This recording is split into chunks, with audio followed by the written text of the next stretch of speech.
तो है दोस्तों, जैसे कि ये वीडियो बड़ी तेज़ी से वायरल हो रहा है पावर स्टार पवन सिंह का, इसके बारे में थोड़ा बात कर लेते हैं। उससे पहले रिक्वेस्ट है कि चैनल को सब्सक्राइब, वीडियो को लाइक करना नहीं भूलिएगा। तो पवन सिंह अभी 1 महीने के आराम के बाद यानी लगातार फिर से छा गए हैं। जैसे बीच में आप सुने थे इनकी टीम को बहुत गाली पड़ रहा था, वहीं अभी ऐसे-ऐसे गाना ला दिए हैं कि इस बार के लगन में खाली पवने सिंह बज रहे हैं। ये नया गाना है, यो 1 दिन में 2.3 मिलियन पार कर गया।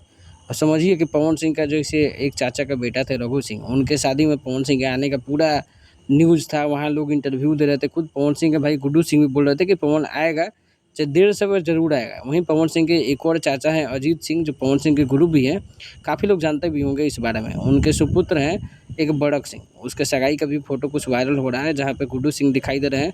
और उनका शादी जो है 5 तारीख को, यानी कि परसों जो है शादी है। और उसमें पवन सिंह के जाने की पूरी उम्मीद और कयास लगाए जा रहे हैं कि पवन सिंह एकदम कन्फर्म जाएँगे। गुड्डू सिंह जो पवन सिंह के भाई हैं, उन्होंने भी पूरा कन्फर्म किया है। तो जितने भी वीडियोज़ होंगे इस चैनल पे देखने को मिलेंगे, सब्सक्राइब करना नहीं भूलें।